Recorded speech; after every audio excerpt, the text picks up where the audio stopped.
हमारे मीडिया के जो साथी हैं, हमारे कार्यकर्ता जितने हैं, सब अंदर चले जाए।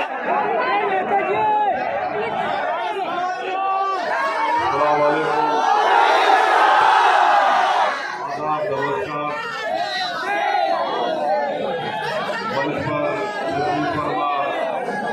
हमारी बहन पल्लवी पटेल साहिबा और इस पार्लियामेंट के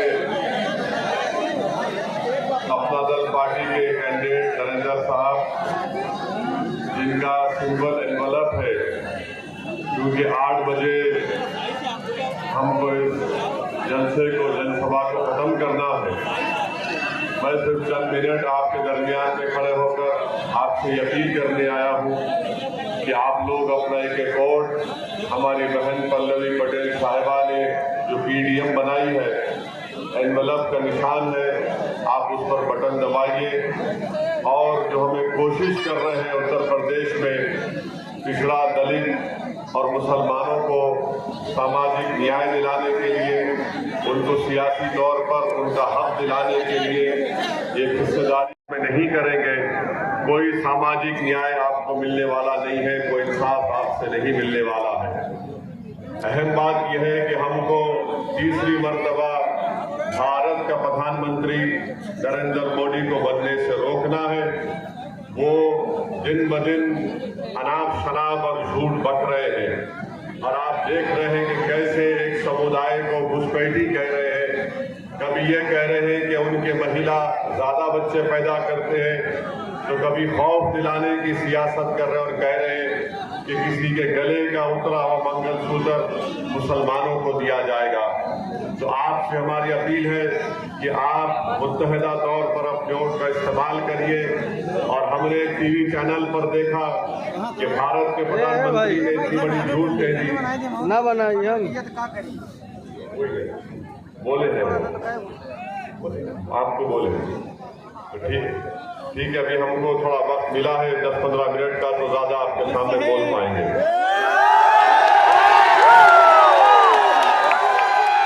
तो मैं आपको बताना चाह रहा हूं कि ये जो कोशिश हमारी बहन पल्लवी पटेल साहिबा ने की,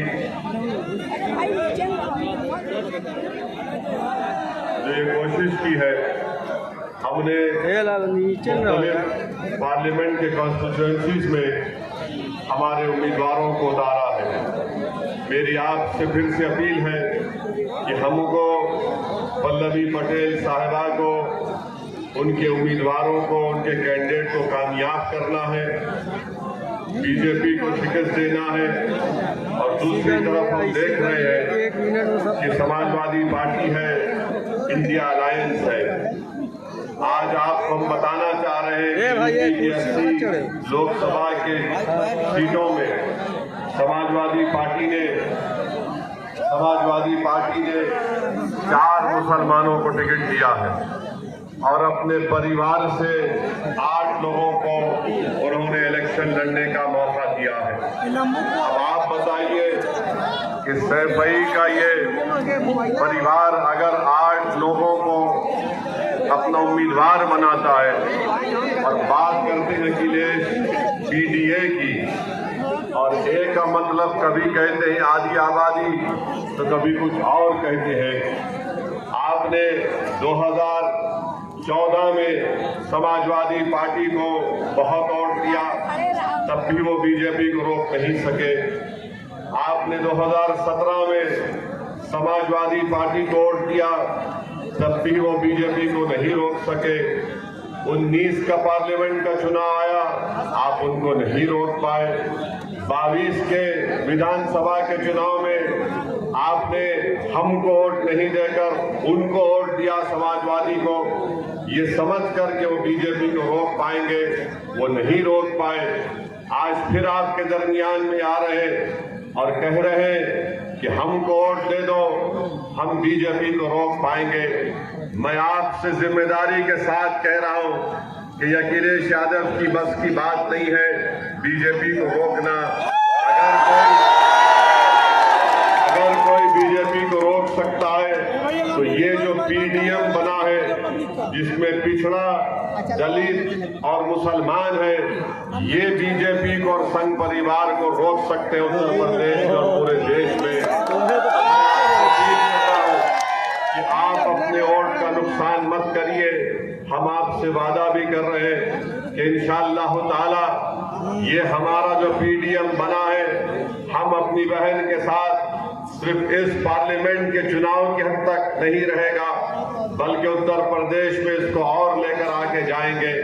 तो आपको बताना जरूरी समझते हैं कि समाजवादी तो नाम लेती है सामाजिक न्याय का, मगर जब सामाजिक न्याय की बात अखिलेश यादव करते हैं तो कभी उनकी जबान से लफ्ज मुसलमान नहीं निकलता।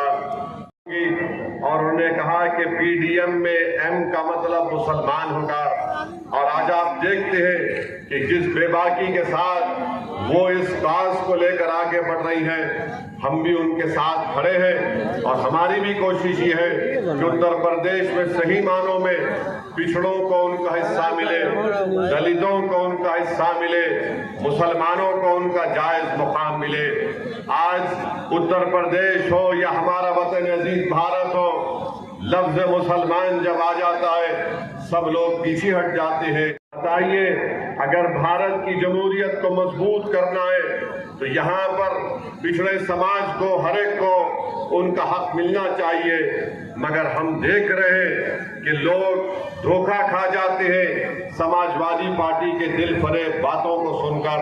मगर चुनाव हो जाता है, उसके बाद अखिलेश यादव को किसी की फिक्र नहीं होती है।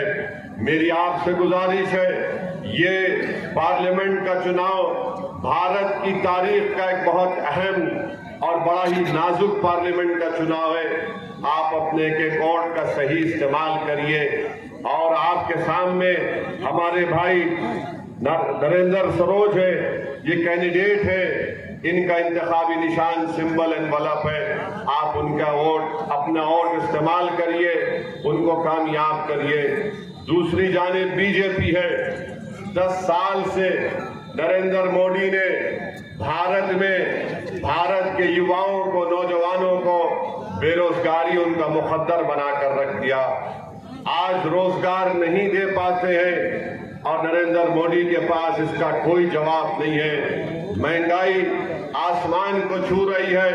मैं आपको याद दिलाना चाहूंगा कि 2022 के विधानसभा के चुनाव में जब तीसरे मरहले की मतदान हो चुका, उस वक्त नरेंद्र मोदी ने उत्तर प्रदेश की आवाम के दरमियान में आकर कहा था कि मोदी आपसे वादा कर रहा है कि जितने चुट्टा जानवर फिर रहे, मोदी उनको उसका इंतजाम करेगा।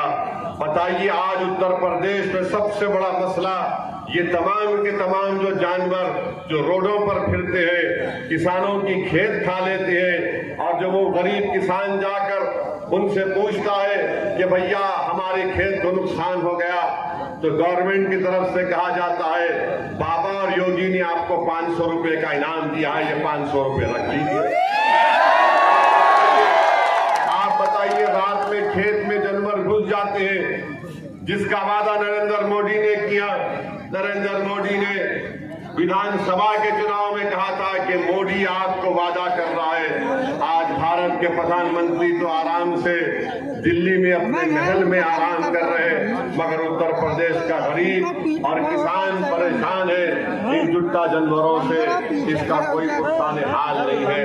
आज आप देखते हैं कि नरेंद्र मोदी कहते हैं कि मैंने गरीबों को गैस का सिलेंडर दिया। मोदी जी, कभी किसी गरीब के घर में आप चले जाइए, 1 या 2 गैस का सिलेंडर के बाद वो गरीब परिवार गैस का सिलेंडर खरीद नहीं सकता, उनके पास उतने पैसे नहीं है। वही लकड़ियों पर खाना पकता है, वही धुआं निकलता है हमारी बहनों के लिए। फिर तीसरा नरेंद्र मोदी कहते हैं कि मैंने प्रधानमंत्री आवास योजना में घर दिए। अरे कहाँ दिए हैं आप बताओ ना हमको। मैंने प्रधानमंत्री आवास योजना के लिए, मुद्रा लोन के लिए और ये गैस के सिलेंडर की स्कीम के लिए मैंने आरटीआई एप्लीकेशन डाला, मगर कभी इसका जवाब नहीं आता है। तो मेरी आप तमाम से अपील है कि आपको देख समझकर अपने वोट का इस्तेमाल करना है। अभी हम आ रहे थे तो रास्ते में नरेंद्र मोदी का हमने एक वीडियो देखा। नरेंद्र मोदी जिस सफाई के साथ झूठ को बोलते हैं, शायद ही कोई इस तरह से झूठ बोल सकता होगा। भारत के प्रधानमंत्री ने कहा, एक टीवी चैनल को इंटरव्यू देते हुए कहा कि मैंने गाजा में जो इजरायली जालिम हुकूमत बमबारी कर रही थी, मोदी ने कहा कि मैंने यहां से अपने एक आदमी को भेजाया ताकि वो जाकर बेंजामिन नेतन्याहू से कहे कि रमजान के महीने में बमबारी मत करो। नरेंद्र मोदी, इतना झूठ क्यों बोलते हैं आप? यकीनन एनएसए गए थे। सुनिए, यकीनन एनएसए गए थे, मगर पूरे रमजान में जालिम इजरायलियों ने गाजा के फलस्तीनियों पर बम बरसाते रहे। आज 16,000 बच्चे मर गए नरेंद्र मोदी गाजा में, 15,000 महिला मर चुकी है, 12 लाख अवाम बेघर हो चुकी है। 1 नहीं 2 नहीं, करीब 20,000 के करीब बिल्डिंगें इजराइल ने बर्बाद कर दिया। और भारत के प्रधानमंत्री झूठ बोलकर कह रहे कि मैंने भिजाया था इजराइल को। ये मुझे खामखा घेर लेते हैं मुसलमानों के नाम लेकर। मोदी जी, कोई नहीं घेरता, आप घेरने का काम करते हैं, मगर इंशाअल्लाह ताला अब हम आपके घेरे को तोड़कर निकलेंगे इंशाअल्लाह।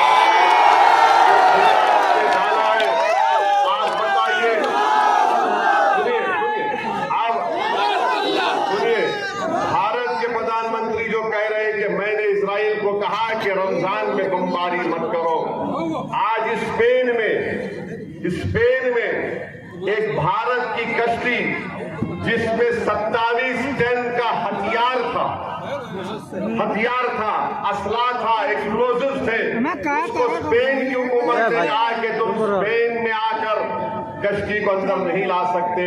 वो चेन्नई से जा रही थी इजराइल को। बोलो प्रधानमंत्री, क्या ये सच है या झूठ है? अरे आप दे रहे हैं इजराइल को असला। हैदराबाद में एक एल्बिट कंपनी है, वहां से ड्रोन बनकर जा रहे हैं और भारत के प्रधानमंत्री कह रहे हैं कि मैंने इजराइल को कहा था कि रमजान में बमबारी मत करो। अरे मोदी जी, अगर आप इतने ताकतवर हैं तो इजराइल ने तुम्हारी बात क्यों नहीं सुनी? जब आपके भक्त कहते हैं कि मोदी जी ने यूक्रेन में जंग रुका दी, तो ये तो छोटी बात थी। नेतन्याहू तो आपका बड़ा करीबी दोस्त है, आप तो उसको गले लपेटते हैं जब कभी भी आप मिले उससे। बताओ कितना झूठ आप बोलेंगे मेरे अजीज दोस्तों और बुजुर्गों। फिर भारत के प्रधानमंत्री टीवी के इंटरव्यू में कहते हैं कि यकसा civil code, uniform civil code, मिसाल देते हैं छोटे बच्चों को बिठाकर। मोदी जी, आप छोटे बच्चों को बिठाकर कुछ भी बोल सकते हैं, मगर असदुद्दीन ओवैसी जानता है कि आप क्या करना चाहते हैं।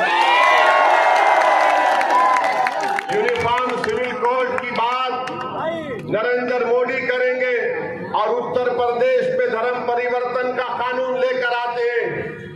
लव जिहाद का कानून बनाते हैं। बताओ वो यूनिफॉर्म सिविल कोड और ये कानून कैसे एक जगह जमा हो सकते हैं? बताओ उत्तराखंड में जो बीजेपी ने यकसा सिविल कोड यूसीसी बनाया, वो ये कहता है कि मुसलमान अपनी शादी निकाह से नहीं करेगा, गवाह नहीं होंगे और दुल्हन को मेहर नहीं मिलेगा, उसकी शादी होगी तो स्पेशल मैरिज एक्ट के तहत होगी। बताओ नरेंद्र मोदी, आप यूसीसी की मिसालें देते हैं, 1400 करोड़ टैक्स रिबेट आपने उन तमाम समाज को दिया जो मुसलमान और ईसाई नहीं है, आप क्यों नहीं हमको देते? भारत के प्रधानमंत्री एक और झूठ बोलते हैं, पूरे देश में जाकर झूठ बोल रहे हैं कि मुसलमानों को आरक्षण दिया जाएगा, दलितों का और पिछड़ा समाज से लेकर। नहीं नरेंद्र मोदी, आपने गलती की। हमको दलितों का हिस्सा नहीं चाहिए, हमको पिछड़ा समाज का हिस्सा नहीं चाहिए। हम यही कह रहे हैं कि इंसाफ करो। भारत के संविधान में दफा 15 और 16 के तहत आप हमसे इंसाफ करो। मैं आपको बता रहा हूं, आज नरेंद्र मोदी बाबा साहिब अम्बेडकर की बात करते हैं, मगर वही बाबा साहिब अम्बेडकर के संविधान को खत्म करना चाहते हैं। कैसे खत्म करना चाहते हैं? नरेंद्र मोदी की सरकार ने इकोनॉमिक वीकर सेक्शन के ऊपर 10% रिजर्वेशन दे रहे हैं। किसमें दे रहे हैं? तालीम में और रोजगार में।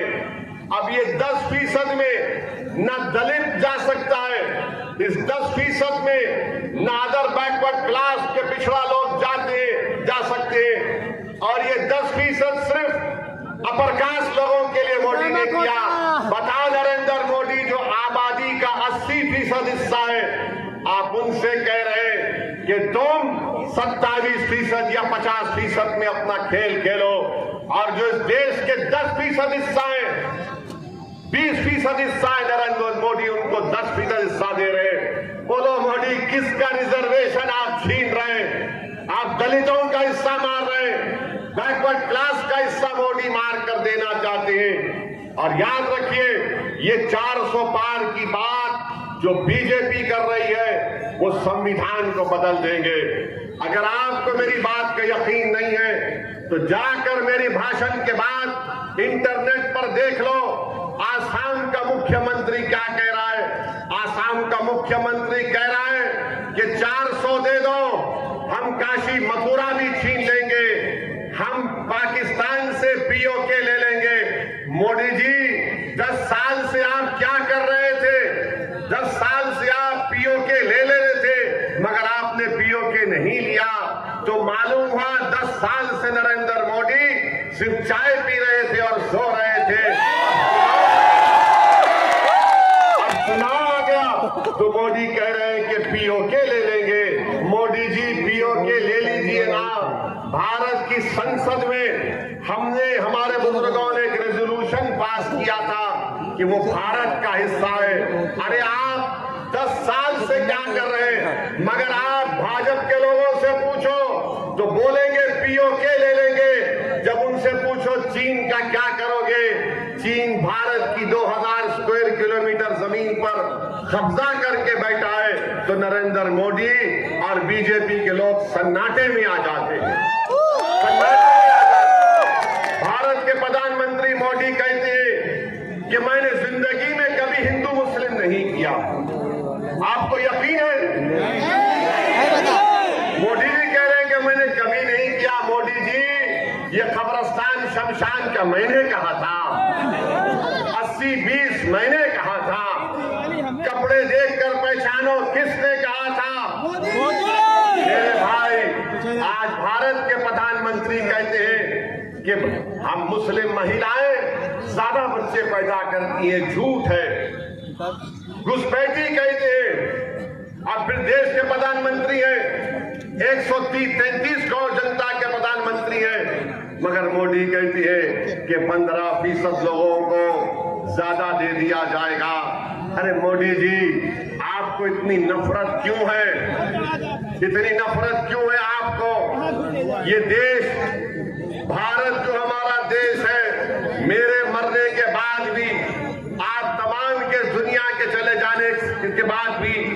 मोदी जी के जाने के बाद भी देश भारत रहेगा। मोदी जी, भारत को कमजोर करने का काम मत करो, झूठ बोलना कम करो, सच्चाई को बयान करो।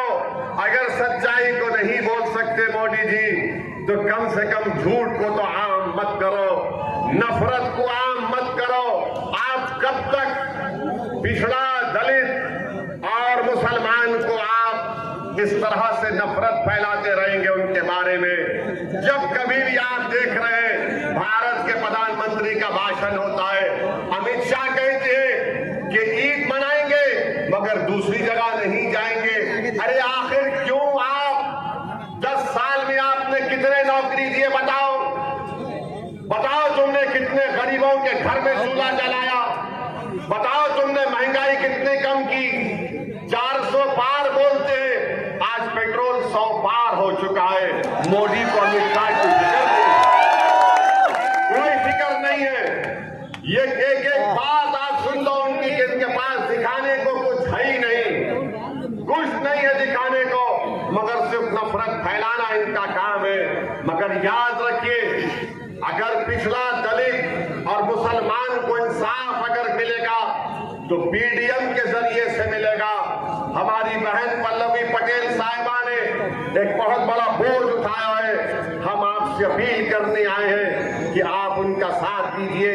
ये हमारे दुश्मन, जो सियासी दुश्मन है, वो बोलेंगे ओवैसी वोट काटने आया है, ओवैसी बी टीम है। मेरे भाई, ये जो इंडिया अलायंस है, महाराष्ट्र में 48 लोकसभा की सीटें हैं, एक भी मुसलमान को टिकट नहीं देते और आकर हमको गाली देते हैं। हैदराबाद में हमारे खिलाफ कांग्रेस ने उम्मीदवार खड़ा कर दिया, बीजेपी ने खड़ा कर दिया और सब ये समझ रहे थे कि अब के बार हैदराबाद की सड़कों पर असदुद्दीन ओवैसी को हम रोक लेंगे। मगर आप देखना इंशाअल्लाह ताला 2019 में जितनी हमको हैदराबाद और अल्लाह ने मेजॉरिटी दी, उससे ज्यादा मेजॉरिटी से इंशाअल्लाह। और हमारे, सुनिए, हमारे लिए मोदी जी आ गए, अमित शाह आ गए। अमित शाह 2 मरतबा आ गए। अमित शाह साहब इतना पुकार कर कह रहे थे, हमको लग रहा था कि कहीं कुछ हो ना जाए उनको, मगर बहरहाल मेरे भाई, आज आपसे एक ही गुजारिश है कि एक नई शुरुआत करिए, एक नया इनकलाब लिखिए। याद रखिए, अगर भारत की पार्लियामेंट में पिछड़ा, दलित और मुसलमान की नुमाइंदगी नहीं होगी तो फिर कौन आपकी आवाज बनेगा? कल अगर यूनिफॉर्म सिविल कोड का बिल आएगा, कल अगर यकसान सिविल कोड का बिल आएगा, तो क्या आप समझते हैं कि अखिलेश की पार्टी वाले कुछ बोलेंगे? अगर कल कोई ऐसा कानून लाया जाएगा जो प्लेसेस ऑफ वर्शिप एक्ट को खत्म करेगा, तो क्या भैया उठ के कुछ बोलेंगे? भैया तो सिर्फ यही बोलते हैं कि दरी बिछाओ और अपनी जवानी मुझ पर कुर्बान कर दो। मेरे भाई, जिस शख्स के परिवार के लोग पूरे भाजपा में चले गए, उनके छोटे भाई की पत्नी बीजेपी में चले गई, हर जगह से उनके रिश्तेदार बीजेपी में चले जाते हैं। तो हम आपसे अपील कर रहे हैं कि अपना एक वोट एनवलप के निशान पर लगाइए। और मैं शुक्रगुजार हूं कि हमको इतना मौका मिला कि हमको आप इतनी दूर से आए, आपके दरमियान में आए हैं। मैं आपसे वादा कर रहा हूं कि इंशाअल्लाह ताला हम बार बार आएंगे और आपके दरमियान में ही थे, आपके दरमियान में रहेंगे। मगर आप तमाम वादा कर रहे ना कि हमारे नरेंद्र सरोज को आप कामयाब करेंगे।